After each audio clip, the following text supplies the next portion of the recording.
Office থেকে ফেরার পথে আজকে একদম চমকে গেছিলাম। আমার বান্ধবী অর্থাৎ মধু অর্থাৎ আমার অফিস কলিগ আমার জন্য এই গিফটের প্যাকেটটা হাতে ধরিয়ে দিয়েছে। তো তখন ভিডিও করে উঠতে পারিনি। বাড়ি এসে রঞ্জনকে বললাম, তুমি ক্যামেরাটা অন করে দাও, তো আমি ভিডিওটা করি। আর আমি এই মোবাইলটা যেহেতু অফিস নিয়ে যাই না, সে কারণে ভিডিওটা করাও হয় না।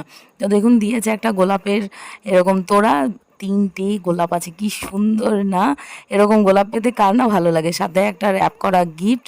আমি আশা করছি খুব সম্ভবত এটার মধ্যে ব্যাগই থাকবে, যদিও আমি খুলে দেখেছি, বাট ভিডিওটা করার সময় তখন জানতাম না, বাট শেপটা দেখে বোঝা যাচ্ছিলো। আর সাথে দিয়েছে 3টে ডেয়ারি মিল্ক, আমার তো ফেভারিট চকলেট, এত ভালো লাগে। ও কী করে জানলো যে আমার ভালো লাগার জিনিস এগুলো জানি না, ও অবশ্যই আমার ভিডিও দেখে বা মনের একটা কানেকশন থাকলে হয়েই যায়। তো যাই হোক, আমি খুব এক্সাইটেড এইটা খুলবো যে কীরকম জিনিস এনেছে বা আমাকে দিয়েছে। হঠাৎ করে কী যে ওর মনে হলো কী জানি, আজকে বলছে তোমার জন্য একটা গিফট আছে। আমি বললাম কী উদ্দেশ্যে? আমার তো জন্মদিনও নয় বা কোনো অনুষ্ঠানও নয় যে তুমি আমাকে গিফট দিচ্ছ। ও বলছে জাস্ট মনে হলো তাই তোমার জন্য নিয়ে এলাম।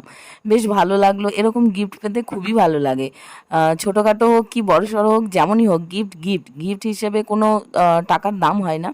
তবে অবশ্যই ব্যাগটা আমার দারুণ পছন্দ হয়েছে। এরকম ব্যাগগুলো কি মারাত্মক লেভেলের ট্রেন্ডিং আছে, মানে যারা ফলো করেন সোশ্যাল মিডিয়া তারা জানেন। এরকমভাবে হ্যাঙ্গিং একটা দেওয়া আছে, সাথে এরকম ব্যাগটা কি সুন্দর ডিজাইন না, দুটো চেন আছে, আমার তো দারুণ লেগেছে। নতুন ড্রেসের সাথে নতুন কুর্তি অর্ডার করে দিয়েছি ব্যাগ দেখে। এরকম পাগল কাউকে দেখেছেন যে ব্যাগ দেখে নতুন ড্রেস অর্ডার করে দিয়েছে, ব্যাগের ম্যাচিংয়ের ড্রেস পরবো কোথাও গেলেই। আর সাথে এতগুলো চকলেট আছে, সাথে গোলাপ আছে, গোলাপটা অবশ্যই ফ্রিজে রেখে দেবো জল দিয়ে, যাতে বেশ কয়েকদিন থাকে। দারুণ